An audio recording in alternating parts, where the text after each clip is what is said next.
بكم. On va être en compétition avec l'accueil ou l'annonce du programme. Mais le sujet que je vais traiter c'est la gouvernance d'entreprise sous un angle très particulier, à l'angle de la responsabilité sociétale ou de la responsabilité sociale d'entreprise.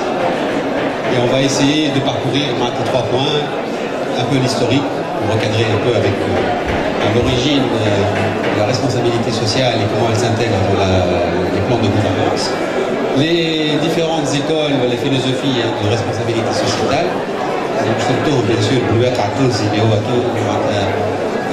un contexte de transition dans lequel il y a un certain nombre de défis sur cet axe. Et bien sûr, pour l'entreprise, qu'est-ce qu'elle peut en tirer comme bénéfice, comme levier, en tout cas stratégique, pour accroître, on va dire, son bénéfice, son bénéfice économique, social et autres.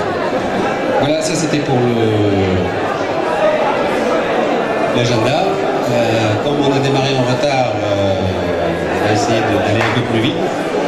Mon objectif c'est de le faire vraiment en 15 minutes. Donc, j'essaierai de passer vraiment très rapidement sur les concepts clés. Tout à fait. Alors, sans rentrer trop dans le détail, la notion de responsabilité sociétale est en tout cas dans la littérature, date des années post-Seconde Guerre mondiale, dans lesquelles il y avait un effort de reconstruction et progressivement, l'entreprise n'est pas là que pour créer du profit financier, mais aussi pour aider ou contribuer au développement social et favoriser l'intégration de l'entreprise dans son environnement économique et social. Donc c'est comme ça que le principe a été développé. Et on a connu donc un certain nombre de travaux, en tout cas de recherche, qui ont montré que cette philosophie, progressivement, dans les stratégies d'entreprise, elle est communiquée en tant qu'un axe fondamental pour tous les parties prenantes de l'entreprise. Donc les actionnaires de l'entreprise ne sont pas les seuls détenteurs d'un droit de propriété sur l'entreprise. C'est ça le plus important. L'entreprise n'est pas un bien particulier, c'est un bien collectif. C'est pour ça qu'on paye des impôts. C'est pour ça qu'on demande à l'entreprise de payer un impôt. En fait, c'est une manière de contribuer au bien-être de la communauté, de la cité. Alors, il y a bien sûr plusieurs modèles. Donc, chaque pays, selon son contexte, sa configuration culturelle, a développé une façon de voir la responsabilité sociétale. Et si on l'analyse en profondeur, on s'aperçoit qu'on peut, avec la responsabilité sociétale, créer de la valeur. Donc, c'est un processus aussi de création de valeur. Donc, pour certaines entreprises, c'est un moyen de motiver le personnel, de faire adhérer la société à des projets importants, donc notamment l'environnement direct de l'entreprise. Et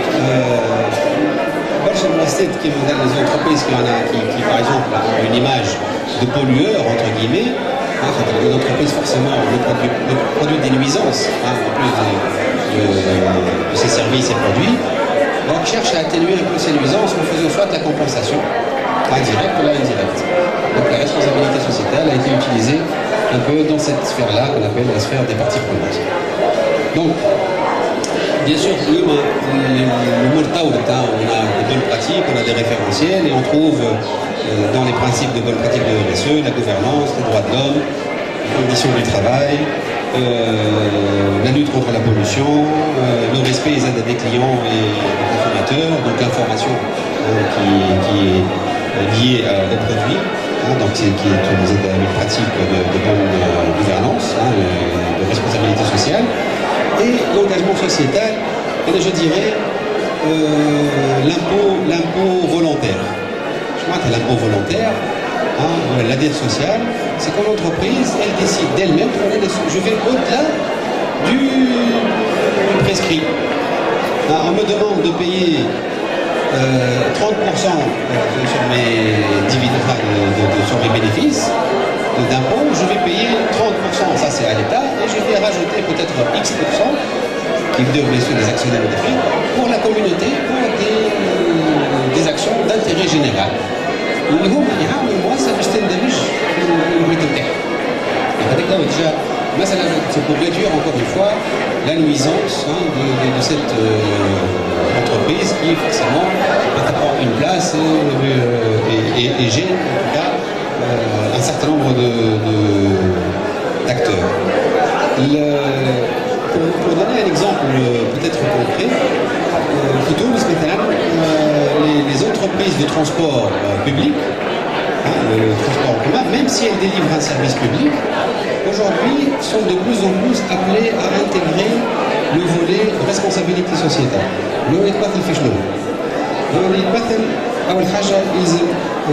Bien sûr, on donne le droit à l'information, le droit d'accès à l'information pour notamment améliorer le service.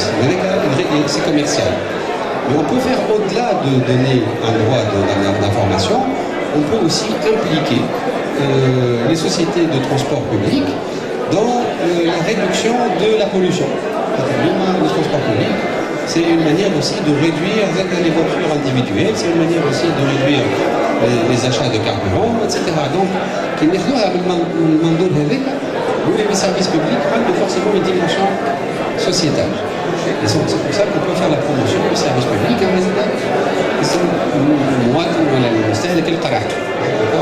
Donc, الصعوبات اللي قاعده تمر بها بعض المؤسسات اليوم في القطاع العمومي تجب تتحل بالاندماج نتاعها في المحيط نتاعها الاجتماعي والاقتصادي en cherchant d'autres leviers باش يلقاو justement des financeurs de ces leviers.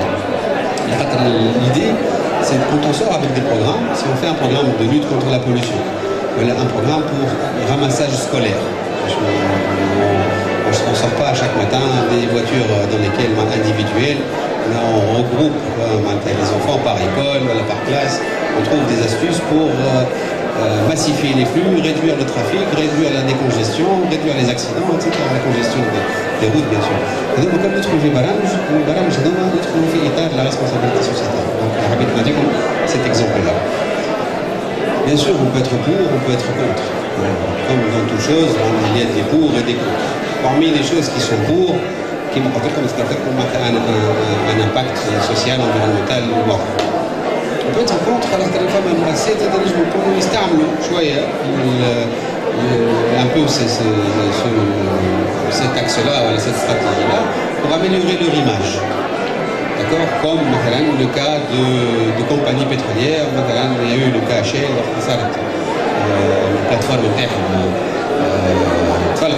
في أمريكا, donc ils étaient obligés de mettre beaucoup d'argent pour compenser la mauvaise image de cet accident par des actions environnementales, sociétales, etc.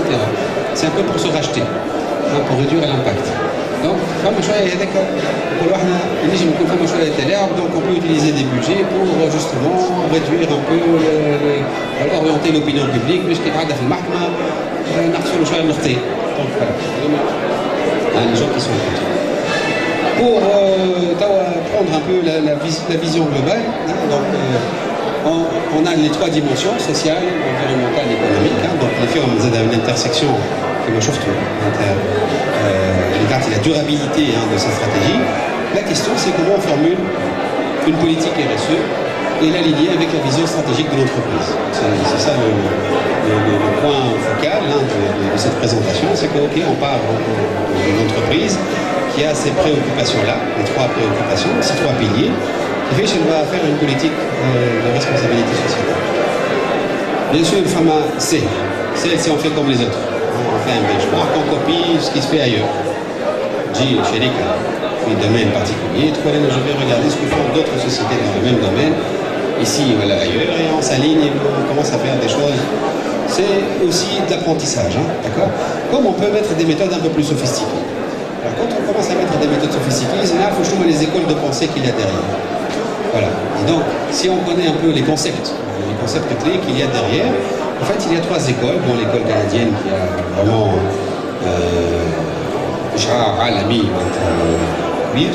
c'est une vraie école de pensée. Comme l'école anglo-saxonne, quand on dit anglo-saxonne, en fait, elle est plutôt américaine et anglo-américaine. D'accord? Peut-être pas les Canadiens. Enfin, un peu plus tardivement, j'ai l'école européenne, quand je fois notamment avec l'Europe du Nord. Alors, voilà les trois écoles, hein, et je les ai résumées dans cette slide. Et je les ai, mais bon, on va passer rapidement. Soit donc la responsabilité sociétale, en anglais c'est corporate social responsibility, donc ça devient CSR, comme un processus de création de valeur, voilà, comme un processus de management de risque, de gestion de risque, voilà, comme la philanthropie. Nous avons les trois écoles. Philanthropie, tabarruat, بدون مقابل. موجودة. نعطيكم l'exemple le plus connu, Bill Gates عنده une fondation. يحط فلوس نتاعو للمرابح، une partie 10% من المرابح نتاعو كل عام في فondation Melinda and Bill Gates. C'est une manière de payer leur dette sociale. Ça, ils n'attendent de rien en retour. En fait, ils n'attendent de rien en retour. Quand on regarde superficiellement, ils attendent quand même que leur argent soit fructifié et capitalisé. C'est pas, voilà, c'est pas, je ne donne pas de l'argent à fond perdu. Il manque le baramj. On va essayer de passer vite. Alors effectivement, les dons monétaires sont accordés en général à des associations à but non lucratif. Dans les économies évoluées, ils sont même déduits des impôts. Il y a des surplus dans une association à but non lucratif, on déduit cette année. Il y a aussi donc, une autre approche, c'est de favoriser, d'utiliser ces fonds-là pour comme une meilleure intégration dans l'environnement économique et social, qui est maintenant ce qu'on appelle les filières équitables, le commerce éthique, le commerce équitable. Donc, Tamouil, les chaînes d'approvisionnement équitable, c'est aussi une manière de faire valoir quelque part cette responsabilité sociétale. On a de grandes chaînes de magasins qui préfèrent acheter chez des commerçants un peu plus chers et réduire leurs marges, c'est une manière de contribuer, pour favoriser les petits agriculteurs. C'est une manière de préserver les petits agriculteurs. Je crois que l'agriculteur, qui va peut-être un endroit un peu enclavé, il a une chance de survivre. On n'oblige pas à faire de l'exode et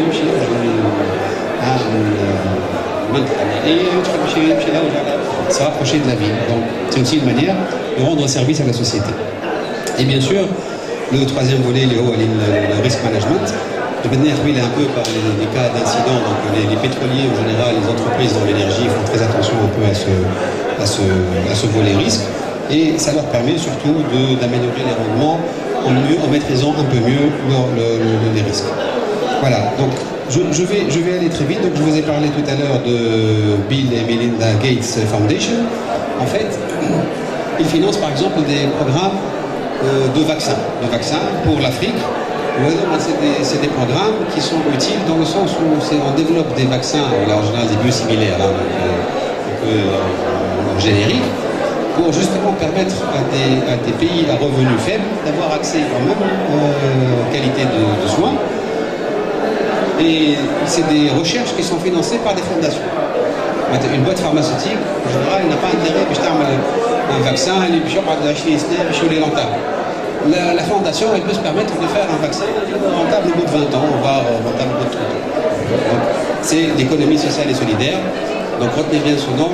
Donc la RSE, elle va de pair avec un nouveau champ important en d'État aujourd'hui, une stratégie, c'est le développement d'une économie sociale et solidaire, où l'enjeu n'est pas uniquement d'augmenter le profit individuel, c'est aussi de voir l'impact sur la communauté. Voilà, je vais m'arrêter là. Le temps un peu limité. Si vous avez des questions, on peut prendre une ou deux questions. Passez la main, on a 4 minutes pour les questions. Est-ce qu'il y a des questions?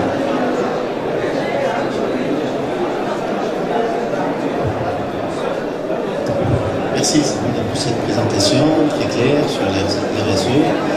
Eh bien, j'ai voulu juste en fait enrichir le débat et informer qu'en Tunisie, il y a pas mal d'entreprises qui travaillent avec les multinationales et des entreprises des donneurs d'ordre en Europe qui subissent tous les ans des audits sociétaux. Donc, rien que la semaine dernière, à Tunis, il y a eu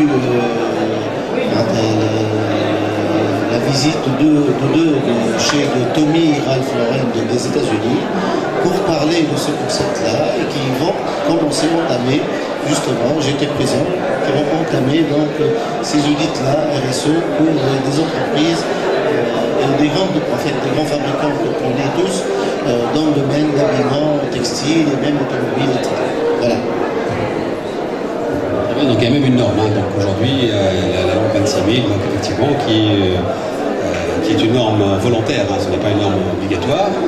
Où il y a d'autres, il y a même beaucoup de visiteurs, voilà, qui Younes Foundation, qui sont même implantés en Tunisie.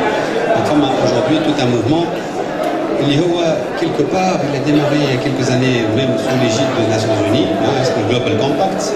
Comme une vingtaine d'entreprises tunisiennes qui ont adhéré à ce programme. Malheureusement, c'est des multinationales, c'est d'une certaine taille, mais ces entreprises ont beaucoup de difficultés aujourd'hui à suivre le rythme. Quand on rentre dans cette logique de RSE, il faut être capable de produire un rapport annuel.